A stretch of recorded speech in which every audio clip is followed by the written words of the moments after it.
up on MCTV this week. Learn about the new active shooters training simulation at United High School and see the new trees planted in honor of Earth Week. This week starts now.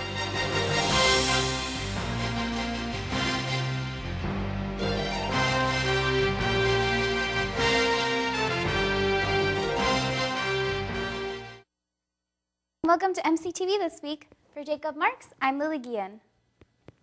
In the last 2 years, there have been about 40 reported acts of gun violence on school campuses. Because of this, many schools are training with gun simulations. On Wednesday, April 12th, the MCTV crew was invited to film an active shooter simulation at United High School. To begin, Patrol Sergeant Joseph Bratcher gave a presentation to the student body explaining what would take place during the drill and went over the process used, called ALICE, that stands for Alert, Lockdown, Information, Countermeasures, and Evacuation. Yes. The biggest thing we try to preach to people is, and teach people is, not to be a victim. Don't sit there and be a victim. Don't lay on the floor and wait for the police to get there, because the police are 5 to 6 minutes away, and teach people how to take action to buy time for us to get there. After the presentation, Monmouth police officers recreated a scenario with a designated shooter to prepare the faculty and students in case a shooting were to happen. Real guns were used during the process, and the officers also acted out a battle where the shooter was to be taken down. After the drill, Bradger debriefed with the students what happened and answered any questions they might have. We feel that our students are within 4 years of going out into the real world, to the workforce, to college, where we're seeing more and more active shooters. And we want our students to have these important skills to where they won't have to be a victim. Andy Davis, the Director of Safety and Security, is hoping to arrange a gun shooting simulation at MC to prepare the students as well. In honor of Earth Day, students and faculty worked at LeSure Forest Preserve in order to help the environment. Last Sunday, 20 members of the Monmouth community came out to the Forest Preserve to work on projects focused on improving the area. Those who attended ranged from professors and students and even members of the community. Well, every year we plant trees typically in the spring. Dr. Kramer organized all of our Earth Week activities this semester. He heard that trees were available through Farmland Foods that got them from Living Lands and Water, which is Chad Pergracki's volunteer group. So he got 300 oak trees through that. I ordered another 300 trees, and we scheduled it and lucked out for a beautiful day. The attendees completed tasks such as removing invasive plants like the cottonwood tree and planting oak trees in the clearing.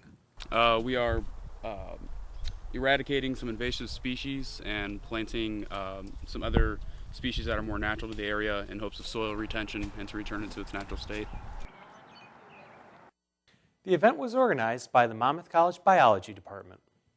With a lot of national attention on Islam, a series of talks came to campus to try and educate people about the Muslim religion. Last Thursday, 2007 grad Richard Harrod spoke about the Sunni and Shia Muslims. Harrod discussed how Shia Muslims follow the words of Muhammad through imams or texts written by him, while Sunni Muslims follow the words of the current political leader. He also said the relations between the two groups as a whole have been generally peaceful. A lot of us only know what we see on TV, and we don't really have an understanding of the dynamic and really lively tradition that exists within Islam. So I think that one of our goals in this is to help people have a broader understanding of this religious tradition. The final part of the series, Women in Islam, will be held tomorrow night at 7 p.m. in the CSB room 2276. The sounds of percussion filled the Doll on Tuesday, April 11th.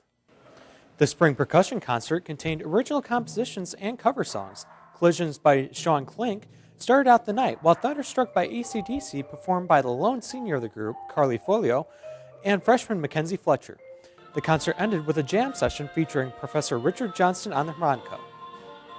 I think it went pretty well overall. I was really pleased with it. It was a nice way to close out my senior year for sure. The spring chorale concert will take place this Friday at 7:30 p.m. in Dahl Chapel. Taking a look at some events on campus this week.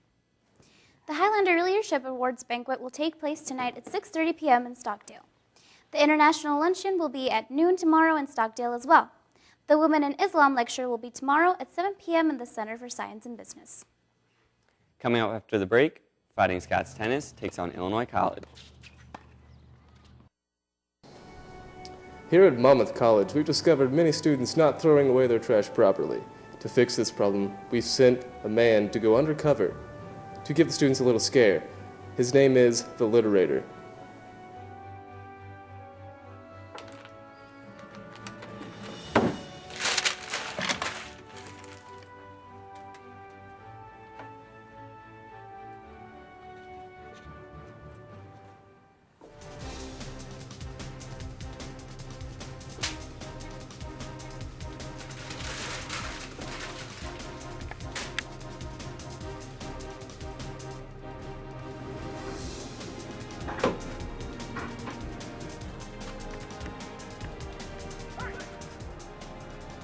If you are here at Monmouth College, be sure to throw your trash away and use the recycle bins. If not, we will send the Literator on you, and he will find you.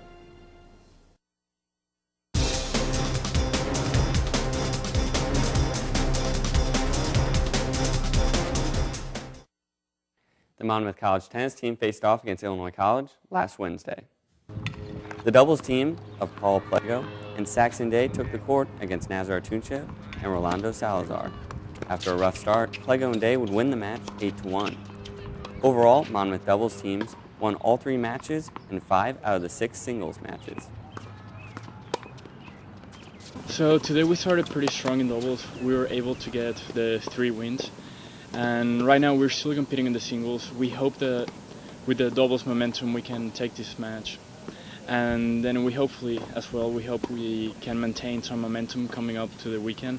We have 2 really important matches against Grinnell and against Cornell, so we hope we can play really well for that week.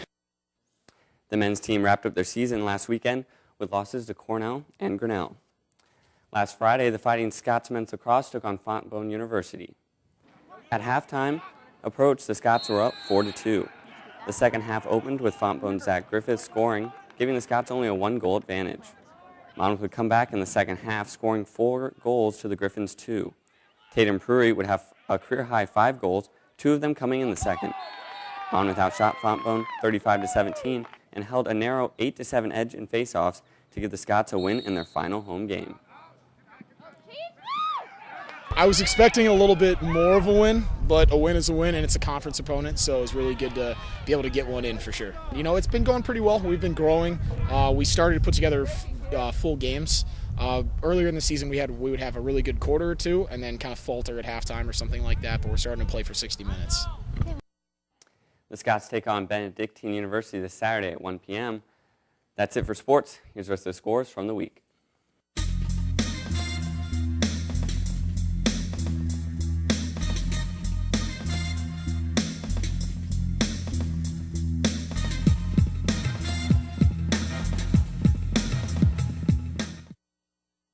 That's it for MCTV this week. I'm Tate Heupel. And I'm Jacob Marks. Tune in next week for another new edition of MCTV This Week. And I'm Lily Gannon. You can also watch us on the web by going to monmouthcollege.edu/MCTV. See you next week.